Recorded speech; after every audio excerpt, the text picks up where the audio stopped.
এবার সাংসদ পদ টিকবে তো তৃণমূল ত্যাগী এনসিপিআই সদস্যদের?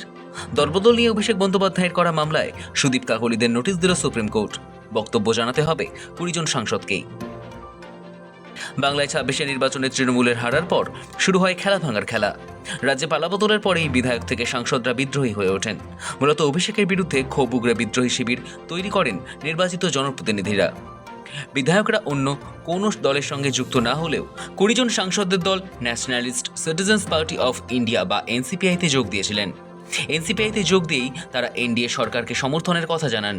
সেই মতো সংসদে সুদীপ বন্দ্যোপাধ্যায়, কাকলি ঘোষ দস্তিদার, শতাব্দী রায়দের আসন অদলবদল হয়, কিন্তু এখনও এনসিপিআই সাংসদ হিসেবে তারা 20 জন স্বীকৃতি পাননি। এই অবস্থায় বাদল অধিবেশন চলাকালীন কালীঘাট তৃণমূলের লোকসভার দলনেতা অভিষেক বন্দ্যোপাধ্যায় শীর্ষ আদালতে আবেদন জানিয়েছিলেন এনসিপিআইতে যোগদানকারী সদস্যদের সাংসদ পদ খারিজ করে দেওয়া হোক। এই নিয়ে তিনি লোকসভা স্পিকার ওম বিড়লাকেও চিঠি লিখেছেন।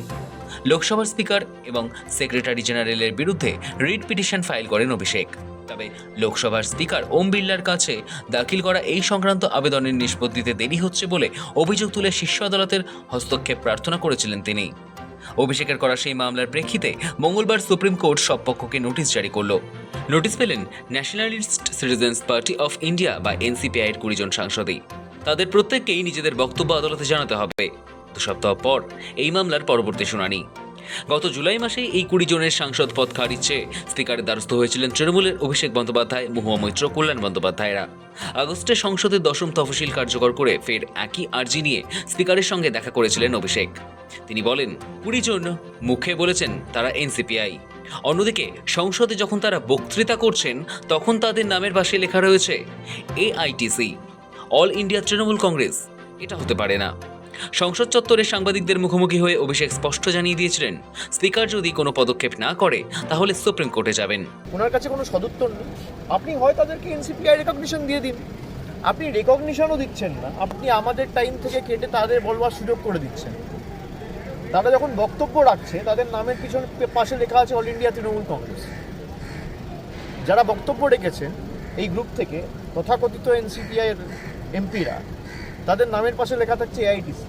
তারা জোড়া ফুল প্রতীক চিহ্নে নির্বাচিত, মমতা বন্দ্যোপাধ্যায়ের ছবি সামনে রেখে নির্বাচিত, আর এসে এখন বলছে এনডিএকে সমর্থন করছে।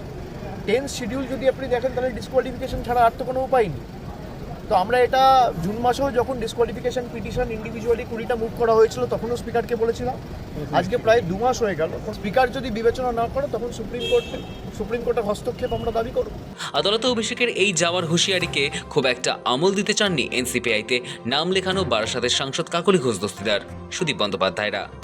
তবে অভিষেক তথা কালীঘাট তৃণমূলের বক্তব্য, সাংসদেরা নির্দিষ্ট একটি দলের প্রতীকে নির্বাচিত হয়েছেন, এখন অপর একটি রাজনৈতিক দল গঠন করা বেআইনি, তাই তাদের বিরুদ্ধে দলত্যাগ বিরোধী আইন প্রযোজ্য হওয়া উচিত। এই পরিস্থিতিতে দলত্যাগ বিরোধী আইন তথা সংবিধানের 10ম তফসিলের তৃণমূল কংগ্রেসের করা খারিজের আবেদন জানিয়ে সুপ্রিম কোর্টের দ্বারস্থ কালীঘাট তৃণমূল। সংবিধানের 32 নম্বর অনুচ্ছেদ অনুযায়ী দায়ের হওয়া একটি রিট পিটিশন শুনানির জন্য তালিকাভুক্ত ছিল প্রধান বিচারপতি সূর্যকান্ত, বিচারপতি জয়মাল্য বাগচি এবং বিচারপতি ভি মোহনার বেঞ্চে।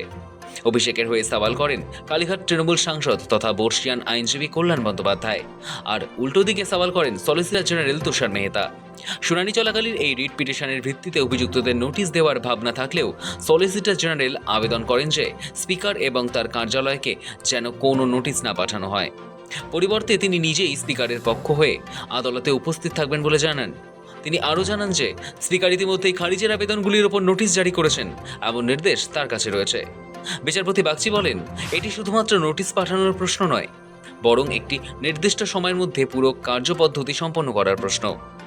এরপর শীর্ষ আদালত নির্দিষ্টভাবে 20 জন বিদ্রোহী সাংসদদের ঠিকানায় নোটিশ ইস্যু করার নির্দেশ দেয়। वो जो आर्टिकल 32 पिटीशन फाइल किया था अभिषेक बनर्जी, जो 20 एमपी जो डिफेक्शन जो डिस्क्वालीफाइड हो गया नया पार्टी फॉर्म करने के लिए एनसीपीआई, तो उसको उस पिटीशन में आज अभी सुप्रीम कोर्ट ने नोटिस इशू कर दिया। पहले तो नोटिस सबको अगेंस्ट में इशू किया था। वो सॉलिसिटर जनरल तुषार मेहता उन्होंने वेट कर रहे थे पीछे चेयर में बैठ के। जब नोटिस इशू कर दिया वो सामने आ गया, बोला ना हम तो स्पीकर का होकर अपियर कर रहा है, नोटिस मत इशू करिए स्पीकर के अगेंस्ट में। तो ऐसा है वो अपीयर कर गया, उसलिए नोटिस नहीं इशू हुआ, लेकिन और 20 जो एमपी है उसका अगेंस्ट में नोटिस इशू कर दिया है।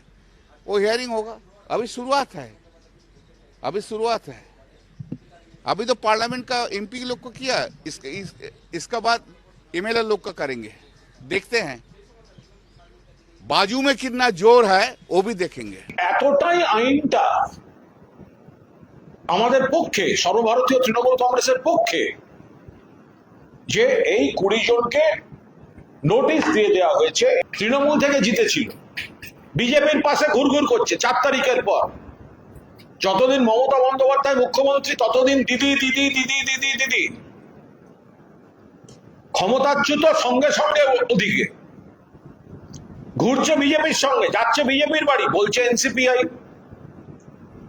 কিরণ রিজিজু বলছে হ্যাঁ এনসিপিআই, আবার স্পিকার বলছেন লোকসভা টিভিতে না এআইটিসি। আবার কল্যাণবাবু স্পষ্টভাবে ব্যাখ্যা করে দিয়েছেন কোনো কিছুর ফয়সালা হয়নি, স্পিকার ফয়সালা করেননি, অথচ তাদের সামনে বসতে দেওয়া হচ্ছে। আবার কিরণ রিজিজু তাদের এনডিএ শরিক হিসেবে ডেকে পাঠাচ্ছেন। গোটাটা আইন বহির্ভূত, নীতি বহির্ভূত, রীতি বহির্ভূত। বিদ্রোহী সাংসদদের বিরুদ্ধে পদ খারিজের কাজে ইচ্ছাকৃত দীর্ঘসূত্রিতা এবং সিদ্ধান্ত নিতে দেরি হওয়ার অভিযোগকেই মূলত এই পিটিশনে দায়ের করা হয়েছে।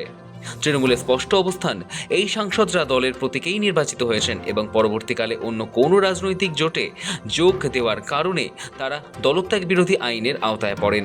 এর আগে শিবসেনার একটি অংশের বিদ্রোহের পর উদ্ধব ঠাকরের শিবিরও লোকসভা স্পিকারের এই সিদ্ধান্তের বিরুদ্ধে সুপ্রিম কোর্টের দ্বারস্থ হয়েছিলেন। এবার সেই একইভাবে সুপ্রিম কোর্টের দ্বারস্থ হল কালীঘাট তৃণমূল, আর সেই শুনানিতেই সুদীপ কাকলিদের নোটিশ দিল সুপ্রিম কোর্ট। বক্তব্য জানাতে হবে 20 জন সাংসদকেই। পরবর্তী শুনানি 2 সপ্তাহ পর। ব্যুরো রিপোর্ট, সময়, কলকাতা।